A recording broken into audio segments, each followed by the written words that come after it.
have the financial transaction. So you will keep all the transaction into a single record, right? For example, you do the payment, you do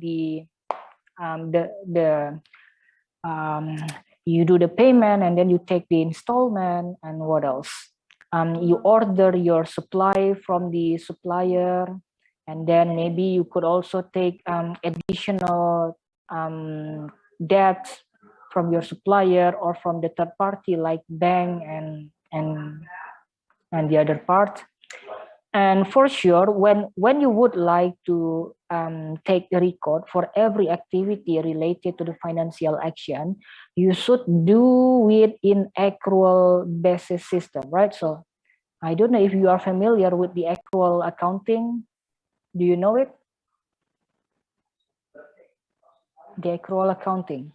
So the accrual accounting is basically helping us in making more standardized and well-organized accounting system. Okay, so for example, if you have the I don't know what is the vocabulary for that.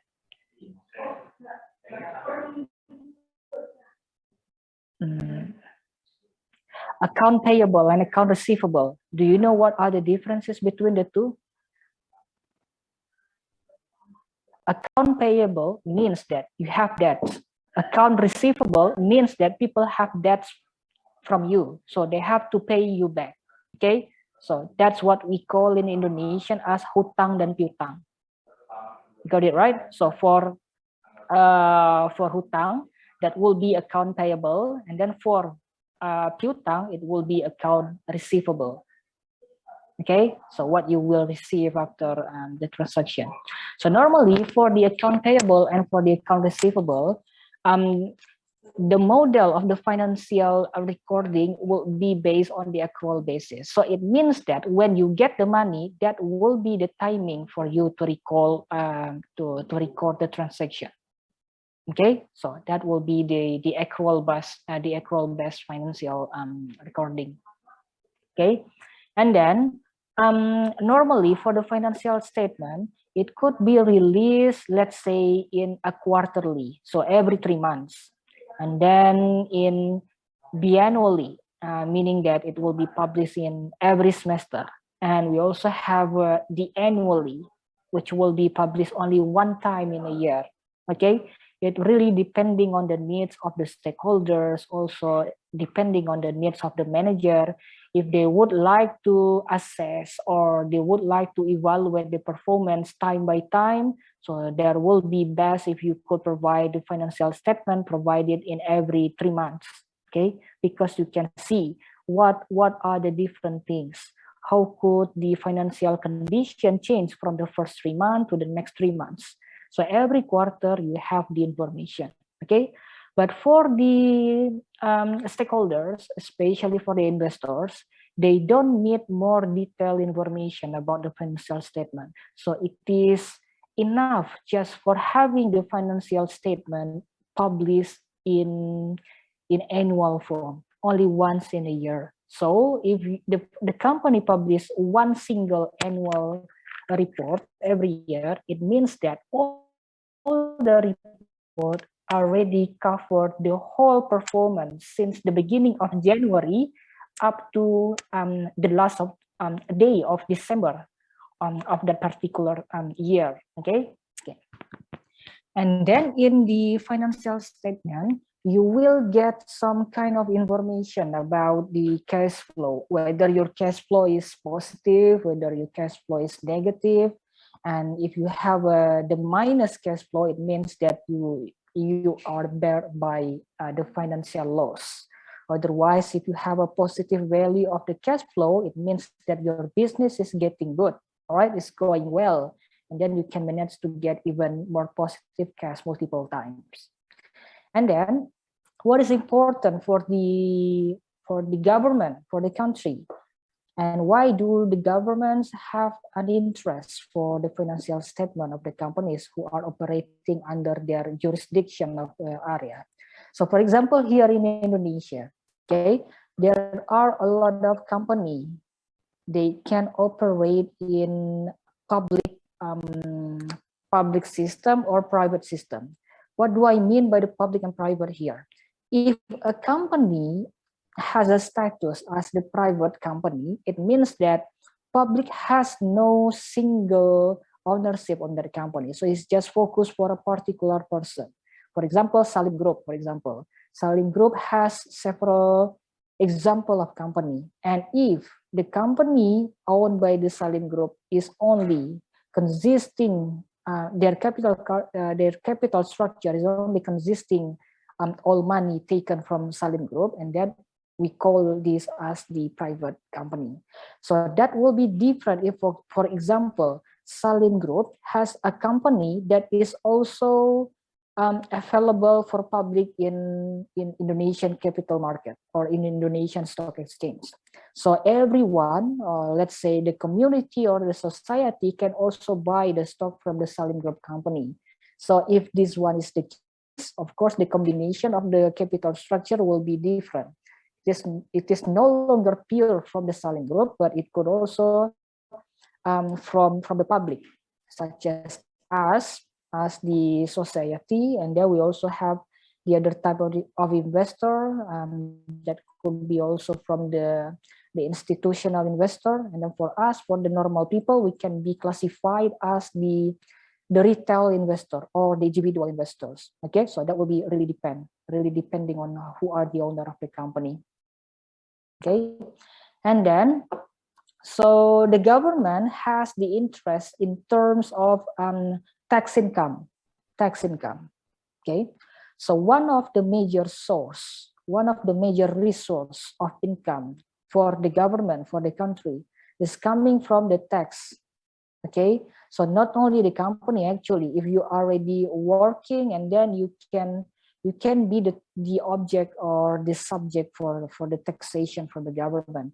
For example, you are graduated from the university, and then you are working for a very famous company in Indonesia, let's say Gojek or Tokopedia or Bukalapak whatsoever. And then when you receive your salary, there will be around 10% that your salary will be reduced.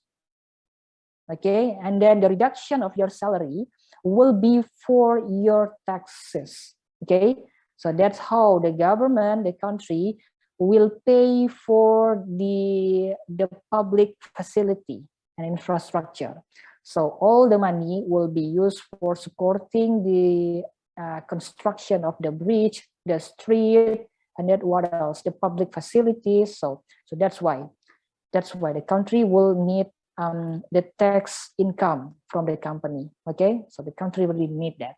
And then how can the country or the government decide how much taxes or tax rate will be applied for the company? It's really depending on the income of the company and the size. Okay, for example, if you have very small company, which is categorized as the startup company, and the capital is very low, the size is also still small, so the country will not charge you with any tax, or maybe will give you zero tax, because your startup company, your startup business is still struggling to survive, to be more stable, right?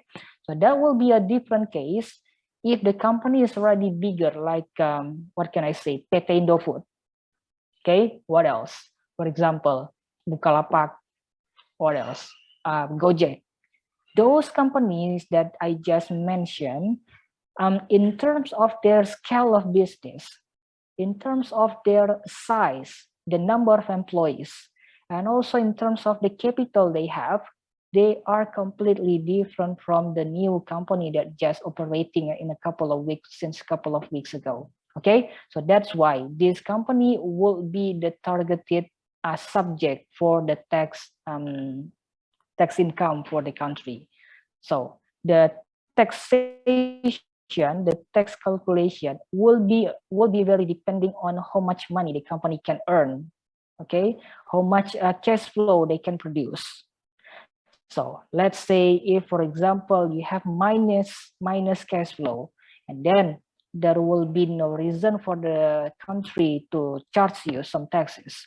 But if you can manage to produce even positive cash flow every year, so as your responsibility. I mean, citizen, you should pay.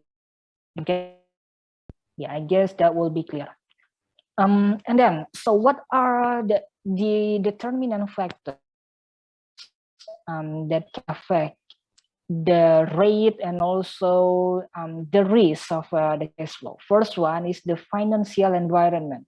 Okay, so what do I mean by the financial environment here is the environment of our economic actually. So what are the ecosystem that there are available in this environment? For example, in our financial environment, we normally have a lot of parties, right?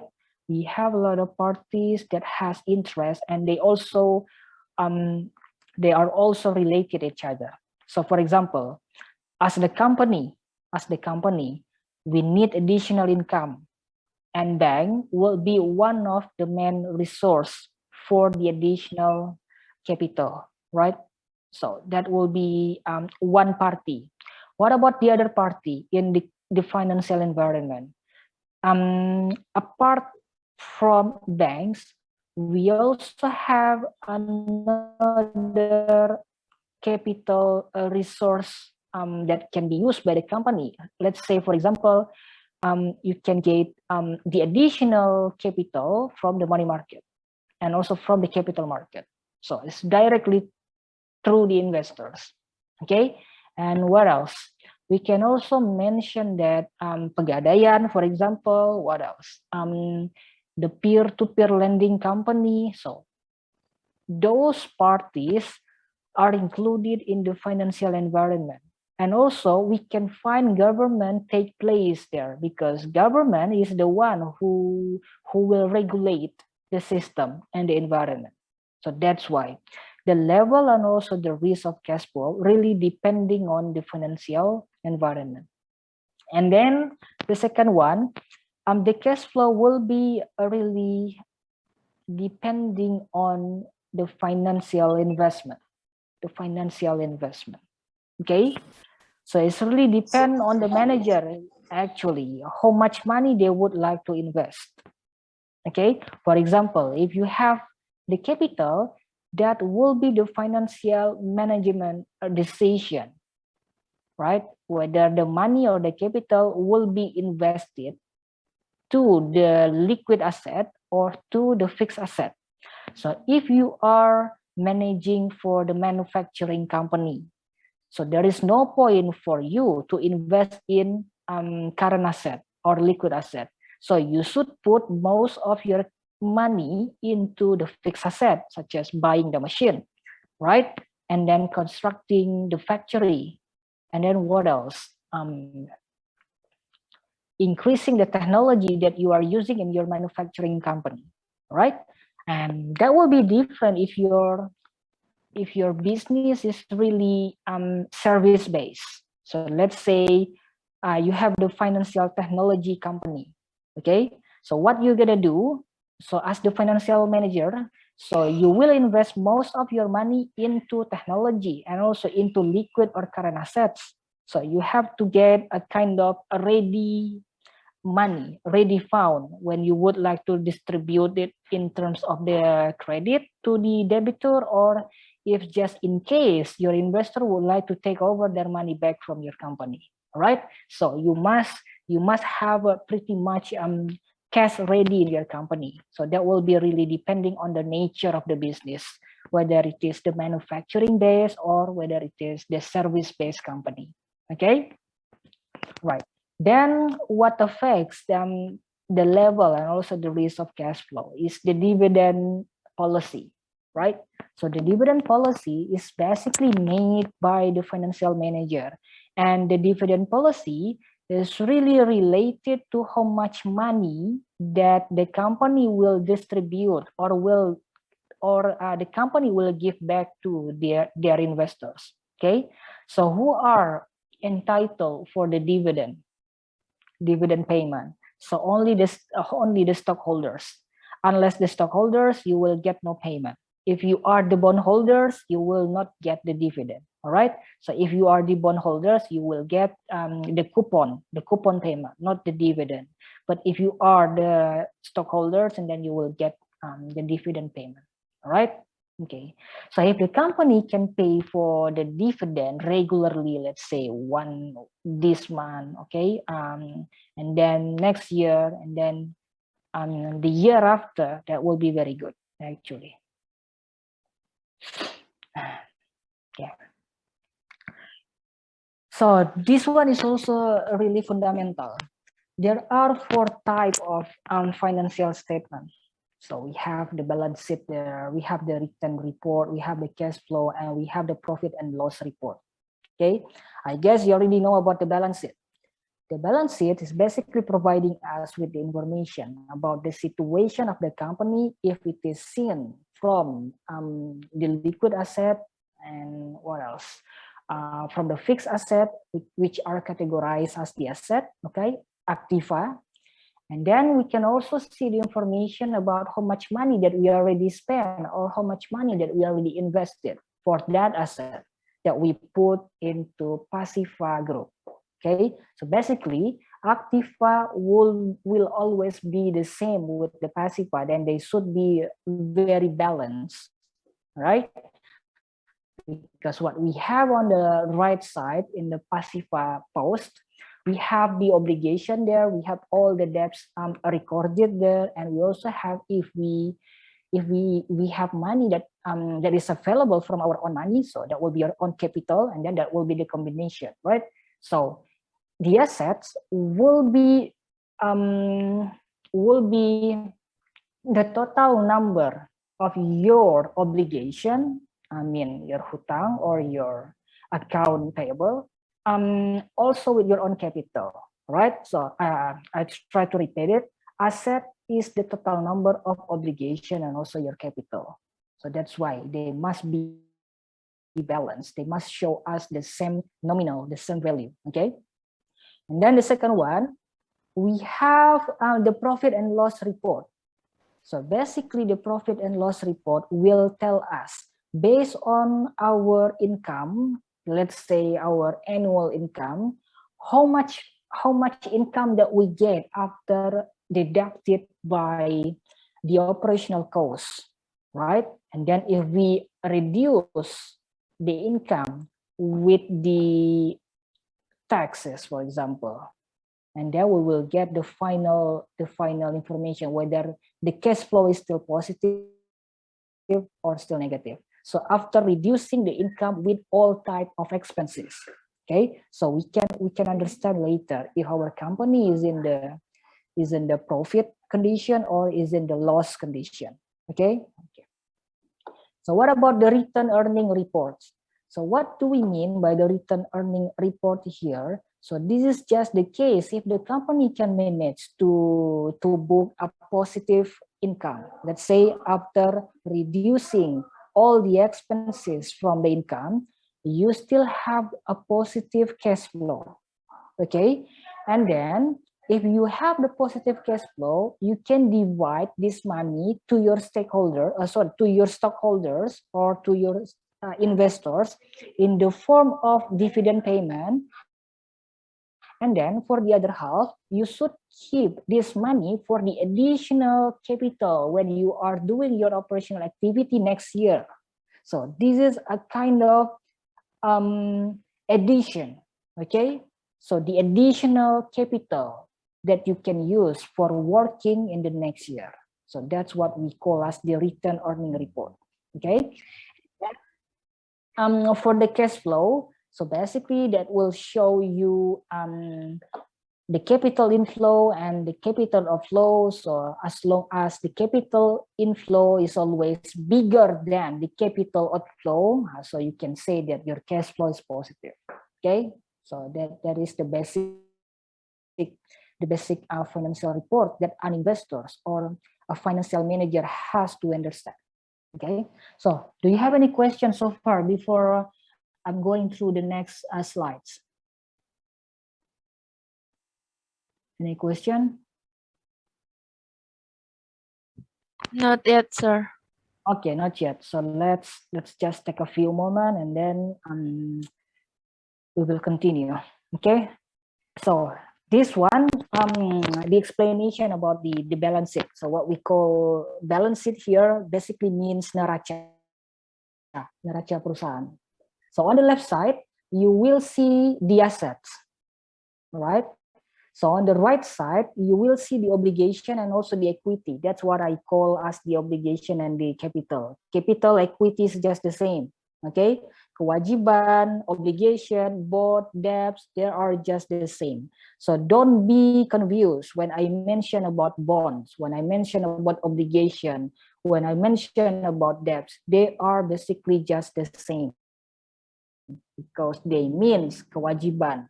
Or sometimes you also hear that I'm mentioning about the account payable. They're just the same, okay? They are all kewajiban atau hutang. Okay, so on the left side, we have asset, and on the right side, we have the total number of obligation and equity. So the left asset must be the same with the right asset. So that will reflect the overall condition or the position of your financial, the financial of your company in a certain period. Because normally, what the company will do when they would like to announce to the public about the current situation of their financial statement, they will release the balance sheet and then they will publish it to the public. Okay. Okay, this one about the profit and loss report. So, generally speaking, the profit and loss report will show you about the operational activity for a certain period of time. Let's say if you are recording for 1 year financial activity, so you can just show us in your financial report, especially for the profit and loss report. So how many income that you get during the year of operation, right? And then how much expenses that you already spent, right? How many the capital expenditure that you already spent for the whole year, okay? And if you reduce the total expenses or expenditure from the income, so that will show you the situation, whether your company is experiencing loss or experiencing profit. Okay, so what the investors will expect, they expect the company will show them for the positive or for the positive amount of money. So the income is still bigger than the expenses. Okay, so after reduced by tax and whatsoever, also interest. So this one is the return earnings. So I already mentioned about this one. So the changing in your capital will be shown up from this return earning report. Okay, and then if you already have the positive income and then you have the money, you will divide it together with your stockholders or your investor, and then the other half will be kept over by the company for the operational activity in the next year. So the cash flow, in this cash flow, you will see the operational activity of your company and then how routine you do the investment, and then the structure of your financing will be shown up. Okay.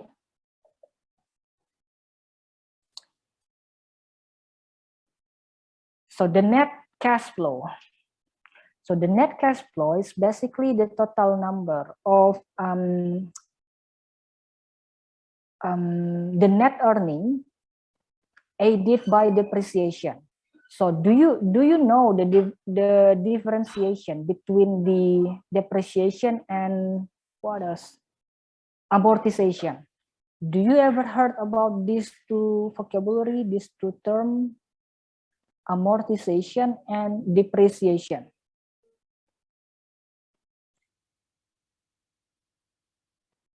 Can someone help me to define what does it mean by depreciation? So let's put aside amortization. Let's focus on the depreciation first. Can someone help me?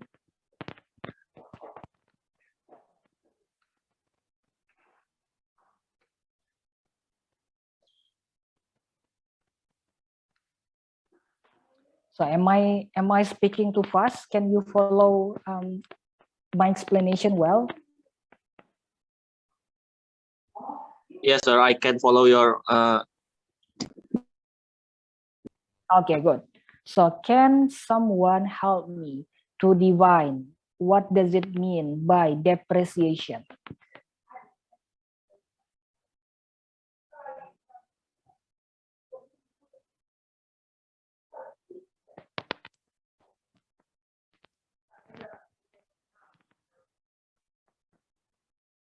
So when you have a company, you have the fixed assets and the current assets, right? The current assets, sometimes we call it the liquid assets. Okay, so for the fixed asset, do you know what are the item of the fixed assets? Can you mention some example of that?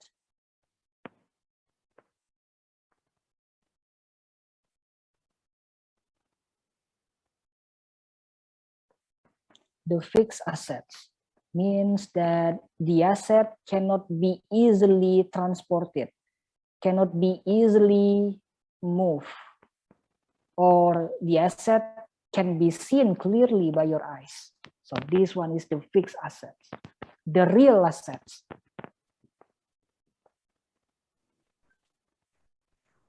Buildings, land, property. Yes, Something like that. property. That's true. Building, property, factories. So they are all the fixed assets because they are real, right? Cannot be easily transported. What else?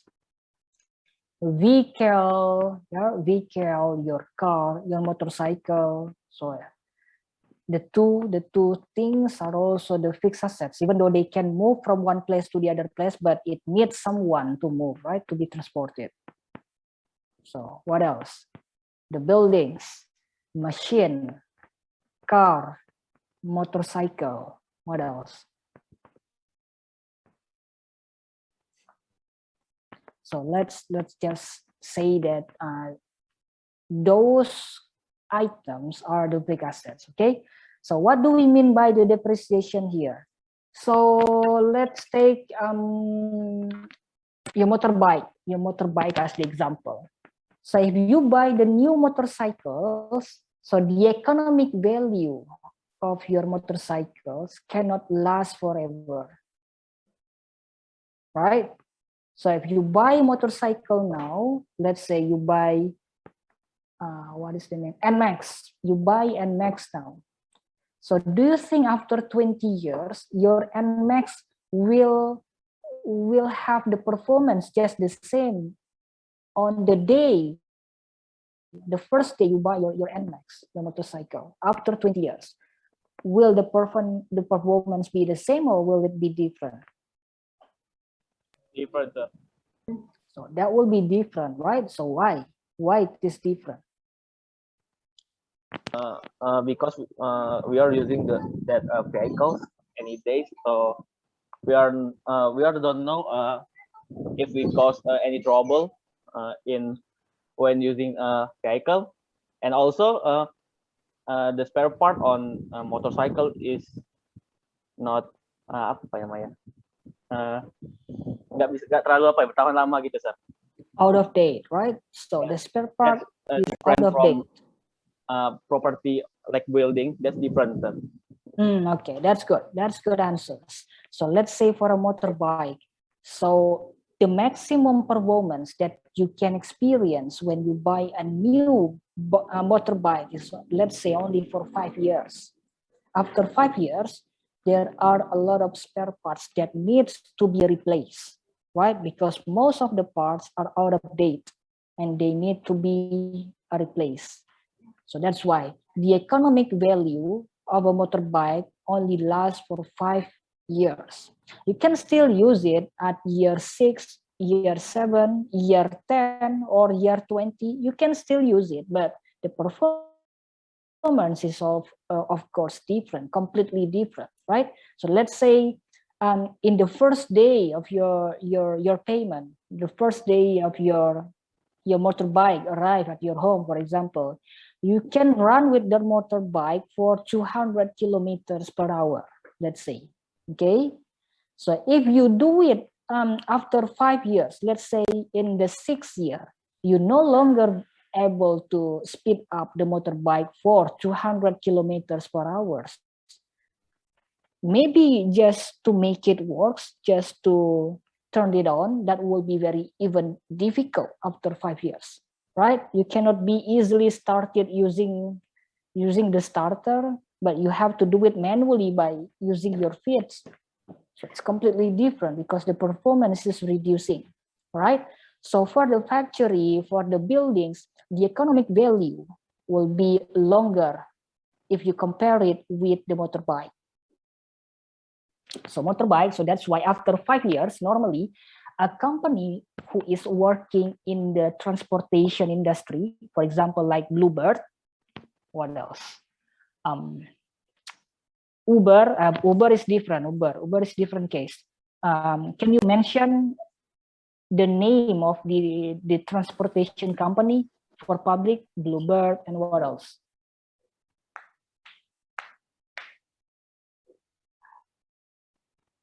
I don't remember the name of the taxi in the capital city. Let's say just Bluebird.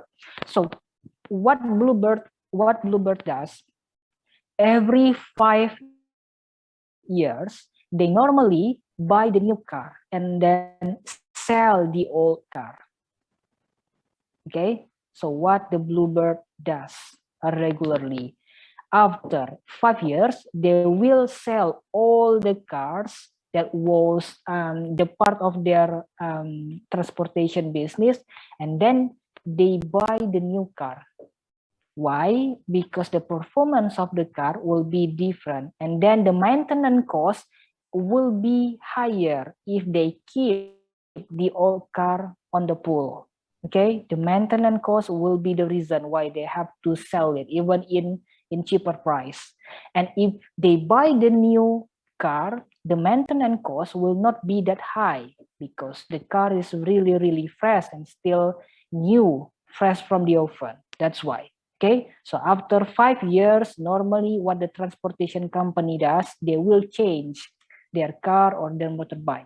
Okay, and then for the factory or for the building or the property assets, that will be different case because let's say a building has longer economic value and economic residual compared to the motorbike. So building normally can last for 40 years and even more, right? 40 years and even sometimes for 100 years. Okay, but after 40 years, so normally the company will try to re-establish the new buildings, the new factories. But it is different in Indonesia. As long as the building is still okay, still have the roof and then still has the wall, so they will use it. Doesn't matter even though the building has a lot of cracks. Right? In Indonesia, it's different case. So unless the building is collapsing, so they will stay there forever. Okay. In the US, in European countries, what they do every 40 years or every 50 years, they will blow up the building that is no longer usable, right? And then they just destroy everything and then they re-establish the new building. So the economic value of the building is longer than the one from the motorbike. Okay, so what do we mean by depreciation here? We are trying to allocate the money, right, from the total value of the assets. Let's say, what is the price for a motorbike now? Do you have any idea? Let's say you buy Supra or Supra, what is that? I don't know. Yeah, Supra X. So what is the price for a brand new Supra X in Indonesia? 20 million? Maybe 19 million. Okay, let's assume it is 20 million. And the economic value of a motorcycle is 5 years. So you have to divide 20 million for 5 years. So how much money do you have? So you have to pay every year. So let's say for 5 years, you have to pay the same amount of money. So that in the last 5th year, in the last year, you have the same amount that you already paid for the new motorbike. So the first year, you spend 20 million for buying Supra X. So after 5 years, you keep, so during the 5 year, you keep paying the same amount, let's say for 4 million each year. So after 5 years, you get 20 million, right? So the allocation of money that you spend regularly every year, so until in the final year, you have the same amount of money that you spend for buying the assets. So that's what we call as the depreciation cost. Okay, you are allocating the same amount of money every year for certain period of time, and then it will allow you to buy the new assets. So you can just sell the old assets, the old motorbike, and then after 5 years, you have the money to buy the new motorbike. So that's what we call as the depreciation cost. Okay, you get it, right? Okay.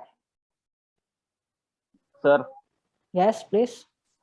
I'm still confused, sir, Yes. about allocate. Itu yang pendapat alokasi itu tadi, sir, kan dari selama 5 tahun tadi. Itu kan alokasinya itu menghitungnya itu yang pendapatan si orang itu, ya, sir?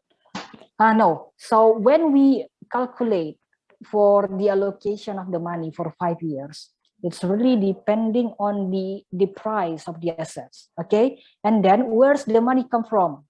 Where's the money come from? From the owner's money, actually, from the company's money. So they have a lot of income, right? They have operational income. So based on the income or based on their positive cash flow, they must allocate some money to buy the new assets after 5 years. Okay, so the money is coming from the company itself, from the man itself. Okay. Oh, I see. Clear? I understand. Okay. I understand. Thank you, sir. Okay, good. All right, let's go ahead. So we also have the accounting earning. So I don't know if all of you can follow my explanation or not. I'm afraid that only 2, 3, or 5 people out of 24 that can follow my explanation, while the others are too shy just to say that they don't understand what I'm saying, I'm afraid. So can all of you understand what I'm just explaining to you?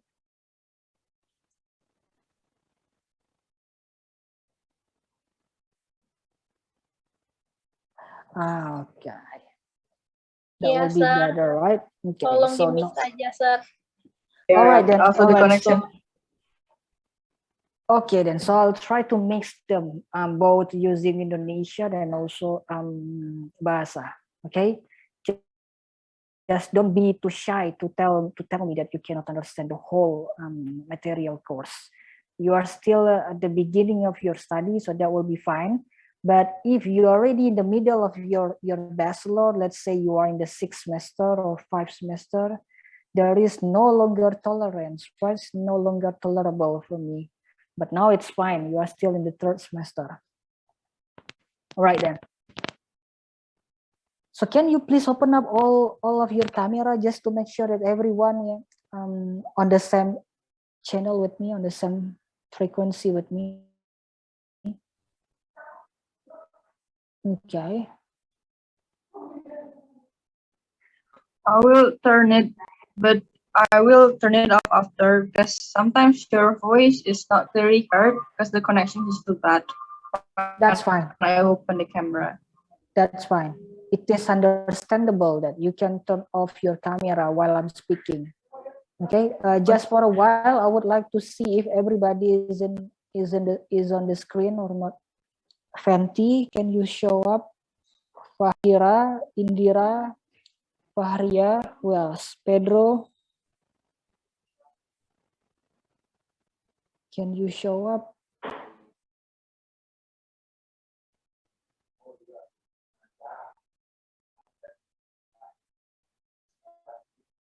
Oke, good. Oke ya, kadang-kadang saya memang harus lihat apa siswanya ada atau tidak, karena kadang kelemahannya banyak banget kalau misalkan kita pakai model daring gini. Oke, you can close, you can be off cam then.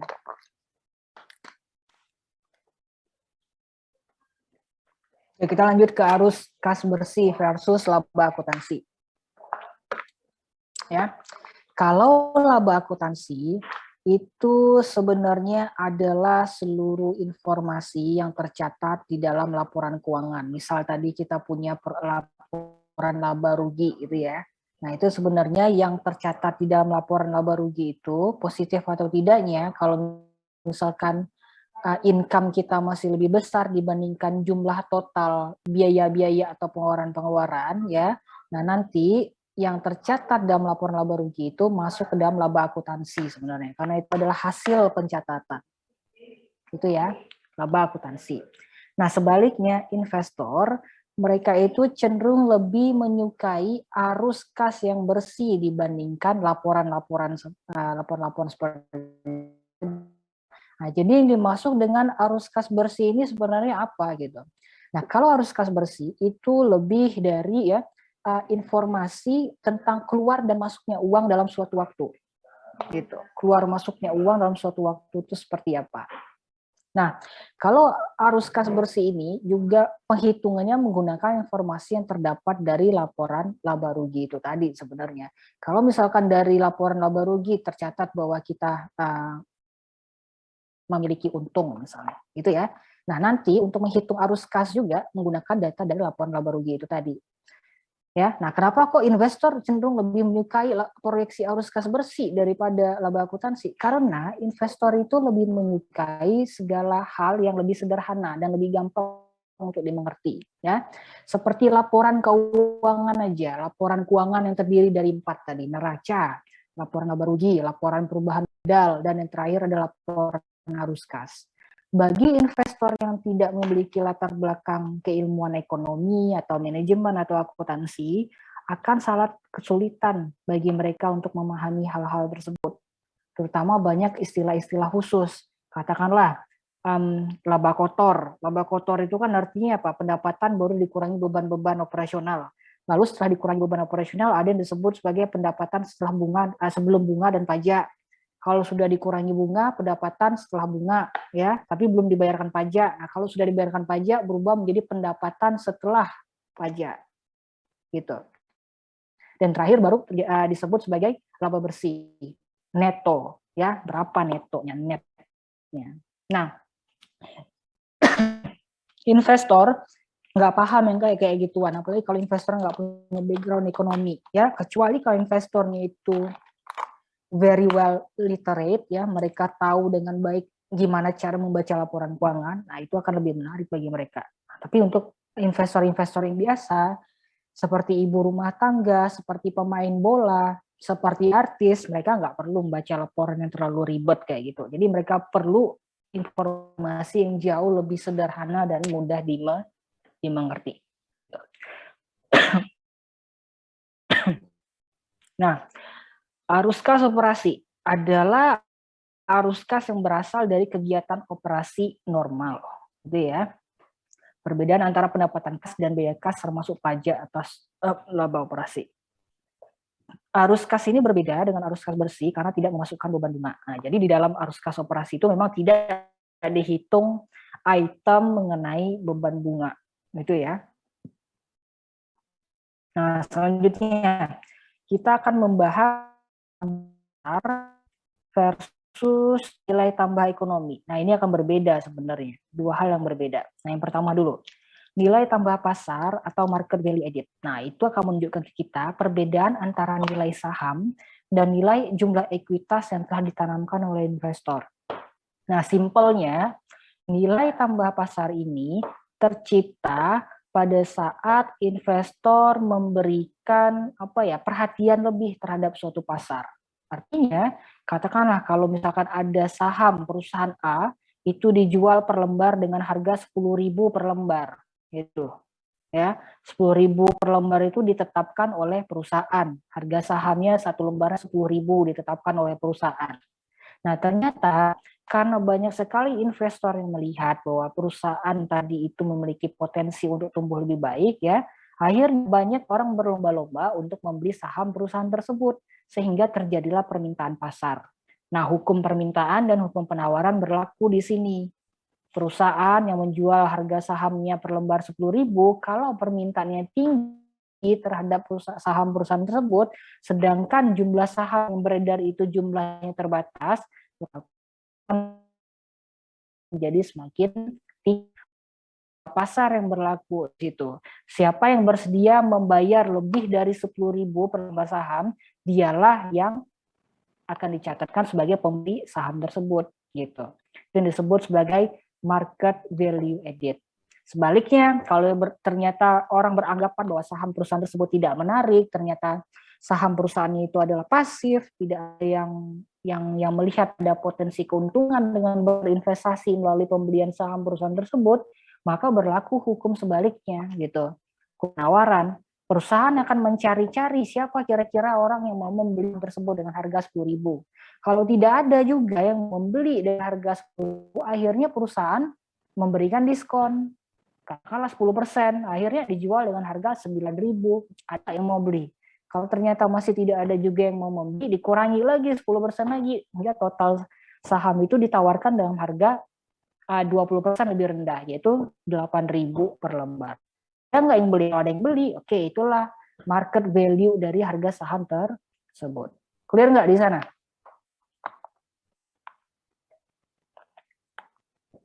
Clear ya? Gampang ya? Oke, gampang. Ya, sekarang kita cerita tentang nilai tambah ekonomi. Jadi kalau kita cerita tentang nilai pasar, selalu yang dibahas itu tentang saham, gitu ya. Selalu yang dibahas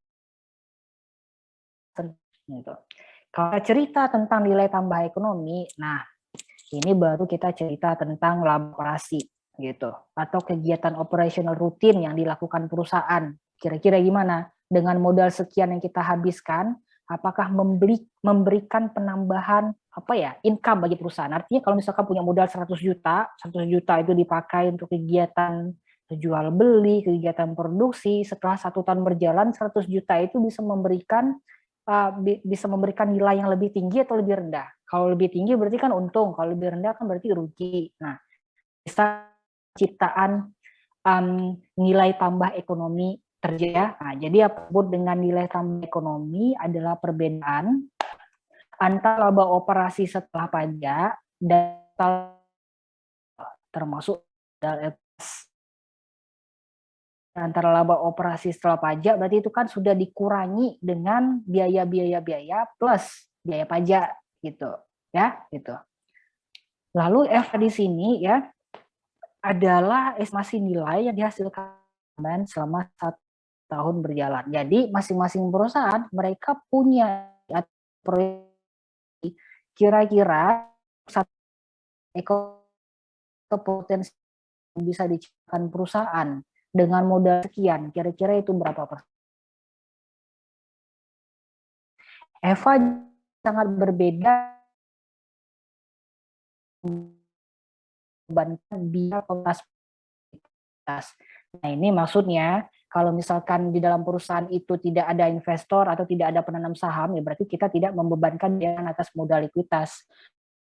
Ya, pengguna atas modal likuiditas itu maksudnya kita tidak membayarkan dividen ke para pemegang saham, gitu. Karena yang namanya keuntungan itu hanya dilihat dari pendapatan dikurangi dengan biaya-biaya operasional, gitu. Itu ya. Nah, sekarang pajak. Kita cerita sedikit tentang pajak sebelum kita masuk ke beberapa slide terakhir. Ada yang tahu nggak pajak itu apa sih sebenarnya? Silakan.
Masih kok, break sebentar.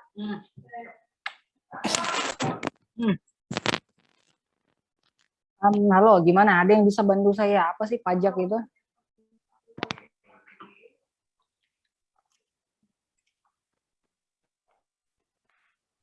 Sir, saya mau jawab, Sir. Ya, silakan. Siapa nih ngomongin nih? Ahmad Al-Ghani, Sir. Ya. Pajak itu tuh menurut saya itu kayak intinya itu kontribusi kita sebagai rakyat itu kepada negara itu secara wajib, dan itu tuh bersifat memaksa, Sir. Jadi pajak itu tuh kayak apa ya, Maya? Hak dan kewajiban kita tuh untuk mengikutinya, Sir. Untuk membayarnya secara memaksa, Sir. Ya, oke. Oke, Terima itu kasih. ya. Jadi kalau misalkan kita tarik konteksnya ke konteks perusahaan, pada saat perusahaan itu beroperasi, nah, kayak katakanlah kita ambil perusahaan manufaktur contohnya ya. Perusahaan manufaktur itu kan mereka mempergunakan atau mengeksploitasi sumber daya alam katakanlah seluruhnya, seperti apalah kalau perusahaan mining batu bara ya yang ditambang itu batu bara. Kalau perusahaan minyak yang diambil itu ya minyak gitu. Jadi sebenarnya seluruh hasil kekayaan bumi itu kan harus dipergunakan sepenuhnya untuk kemaslahatan hidup orang banyak sama masyarakat, dan itu pasal udah jelas terbunyi dari sana kan. Nah, jadi perusahaan baik bentuknya itu adalah perusahaan milik negara atau perusahaan swasta, mau tidak mau pada saat mereka mengeksploitasi lingkungan sumber daya alam yang ada, mereka tidak bisa mengambilnya begitu saja, sehingga mereka harus berkontribusi kembali ke negara dalam bentuk pajak.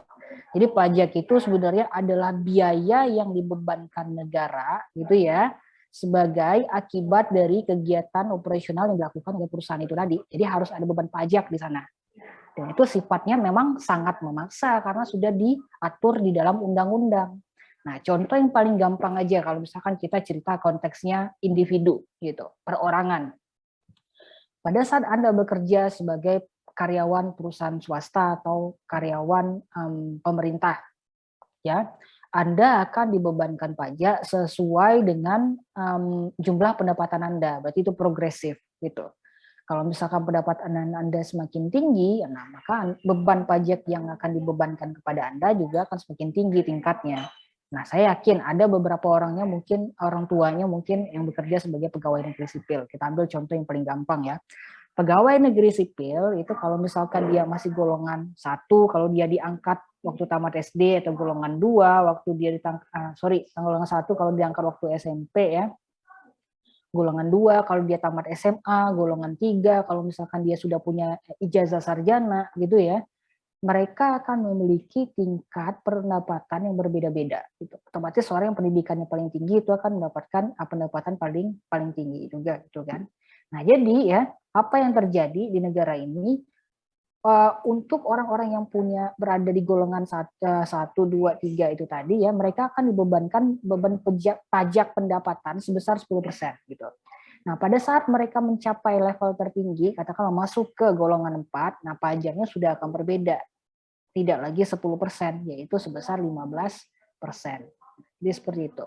Nah, seperti itu juga yang bekerja di perusahaan swasta misalkan. Katakan mereka dibebankan pajak dasar 10%. Nah, semakin besar mereka mendapatkan pendapatan, income-nya, gajinya gitu ya. Nah, selagi gaji itu apa ya, yang paling gampang ya, kalau kita mengacu ke sistem perpajakan. Selagi gaji seseorang setahun kalau tidak lebih dari 60 juta, itu pajaknya 0. Itu ya, 0%. Kalau misalkan dia lebih dari 60 juta per tahun, maka dia akan dibebankan pajak sekitar 10%. Gitu.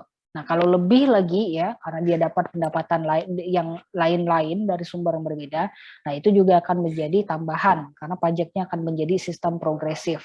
Gitu. Jadi pajak itu sendiri ada yang sifatnya tetap, ada yang sifatnya progresif juga. Gitu.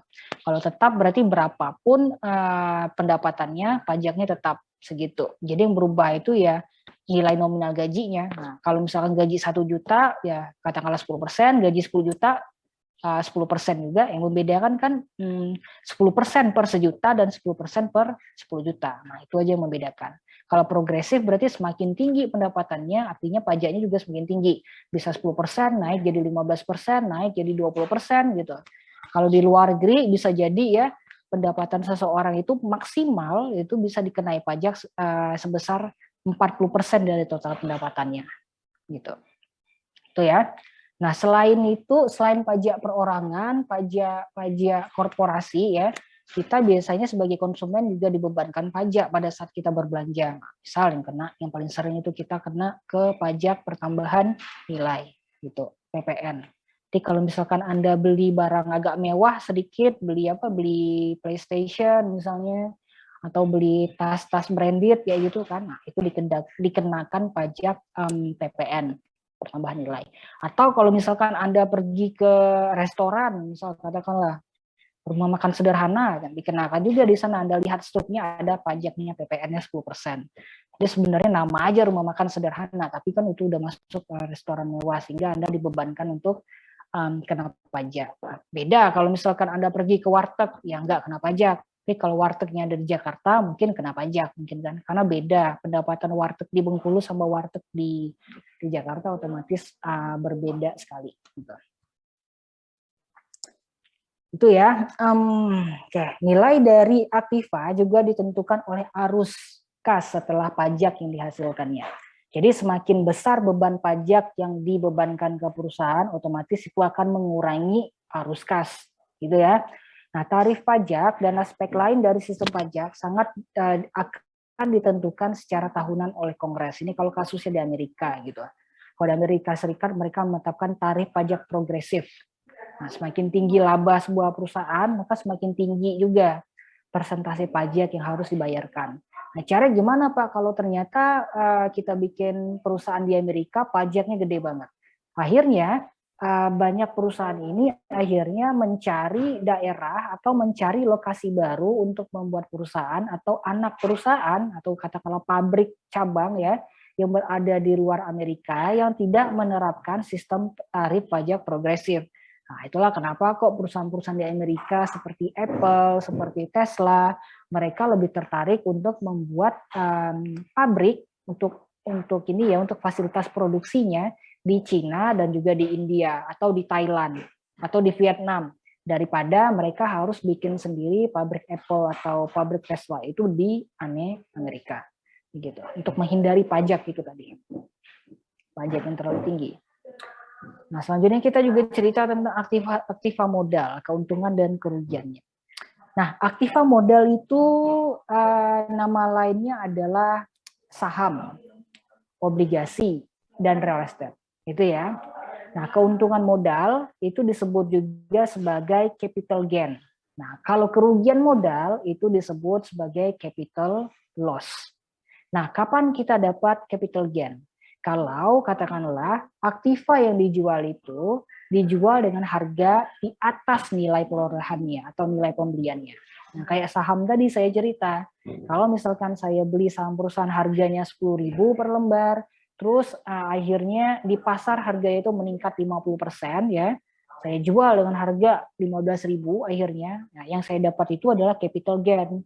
Karena harga perolehan ya, pada saat saya beli saham pertama itu harganya hanya 10.000, pada saat saya jual harga perolehannya menjadi lebih tinggi, menjadi 15.000. Jadi capital gain-nya sebesar 50%. Begitu juga kalau untuk capital loss. Oke ya.